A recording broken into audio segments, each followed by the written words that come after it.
नमस्कार, आपण पाहत आहात मराठी साप्ताहिक निर्भीड सम्राटचे यूट्यूब चॅनल निर्भीड सम्राटमध्ये आपले स्वागत आहे.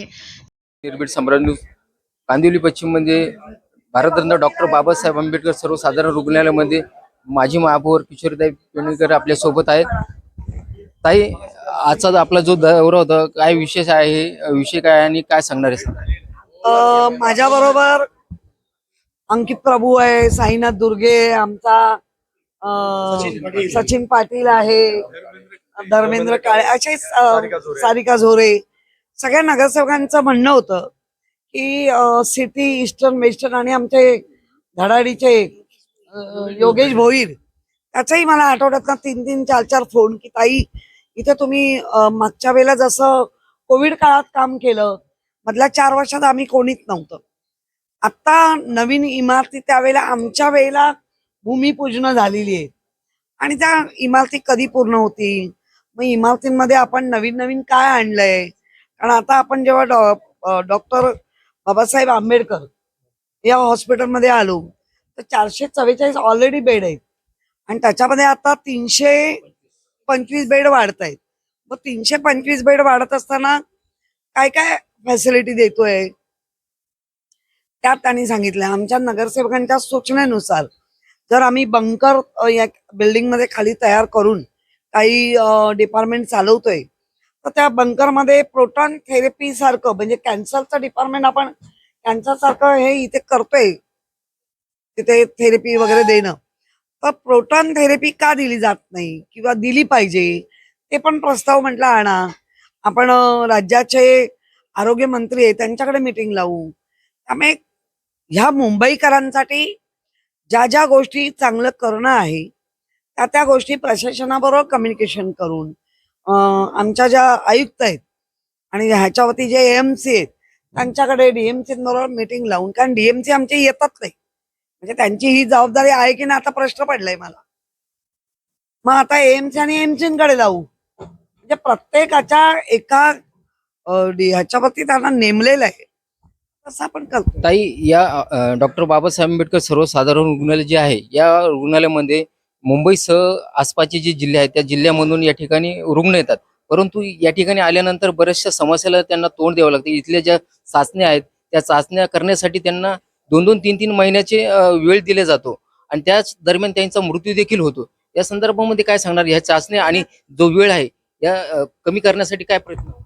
नाही, आता आपण त्यांच्याशी बोलताना लक्षात आलेले आहे काही सिटी स्कॅन असेल, MRI असेल, 13 वर्ष जुनी झालेली MRI ची मशीन आहे. या मशीनचं एकंदर कार्यपद्धती म्हणजे काय स्ट्रेंथनी चालू शकते तर ती 7 आणि 8च वर्ष. त्यामुळे खूप मोठा लोड आलेला आहे आणि चाचण्यांमध्ये पण स्टाफ कमी दिसतोय. त्यांनी कबूल केलंय तो स्टाफ भरण्यासाठी जो महापालिका किंवा गव्हर्नमेंट यांच्याकडे ज्या काही मान्यता आहेत त्या घेण्याचे ते डॉक्टर आता प्रयत्न करतात. जे MRI आहे, सिटी स्कॅन वगैरे आहेत ते खाजगी कंपनी चालवते आणि त्या देखील 1500 रुपये ते 2500 अशी त्यांची फी आहे. या ठिकाणी सर्वात जास्त गरीब रुग्ण या ठिकाणी उपचार घेण्यासाठी येतात, परंतु पैसे नसल्या कारणाने देखील त्यांच्या या ठिकाणी मृत्यू होतो.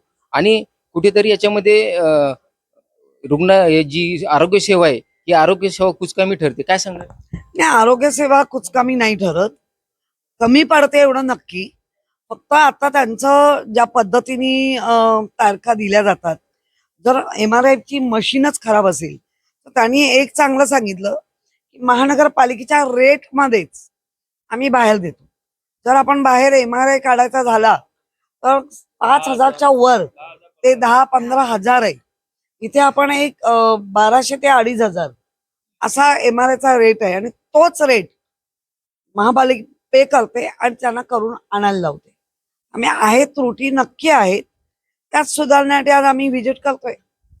जे शुल्क आकारले जाते ते संपूर्ण शुल्क निशुल्क का होऊ शकत? नाही, ते निशुल्क करण्यासाठी त्याचा राज्य सरकार आणि महानगरपालिकेनं तो विचार केला पाहिजे आणि तिथे लागणारा स्टाफ, तिथे लागणार हा अतिरिक्त वाढ महानगरपालिकेवर होऊ शकते. तरी आम्ही कंपॅरेटिव्ह बघायला गेलं तर बरेच रेट आपले कमी आहेत. महानगरपालिकेचा निशुल्कासारखाच रेट आहे. म्हणजे आजच्या घडीला आपण जर एकमेकांशी कम्पेअर केलं तर जो रुग्ण येतो त्याचे जर 4 पेशंट बरोबर असतील तर 4 पण हातामध्ये एक चांगला मोबाईल असेल. त्यामुळे लोक काय म्हणताय, आम्ही पैसे पे करायला तयार आहोत, फक्त सुविधा मात्र लवकर द्या. भारतरत्न डॉक्टर बाबासाहेब आंबेडकर हे सर्वसाधारण रुग्णालय आहे. या ठिकाणी बऱ्याचशा सामाजिक संघटना आहेत. त्यांचा आरोप आहे की या ठिकाणी डॉक्टर बाबासाहेब आंबेडकरांचं या रुग्णाला नाव असल्या कारणाने या ठिकाणी जे बरेच रुग्णासोबत हेळसांड होते, त्यामुळे कुठेतरी डॉक्टर बाबासाहेब आंबेडकरांचं नाव बदनाम करण्याचं षडयंत्र या ठिकाणी जे डॉक्टर नाही. कर्मचारी असतात. परमपूज्य डॉक्टर बाबासाहेब आंबेडकर हे कायम सर्वांच्या हृदयातलं एक अच्युतम म्हणजे त्याला स्थान आहे, ते कोणी नाही बदलू शकत. उलट प्रत्येक ठिकाणी परमपूज्य डॉक्टर बाबासाहेब आंबेडकरांचा मान सन्मान वाढणारा कामं चालू आहेत. त्रुटी नक्की आहेत, त्या आपण दुरुस्त करू.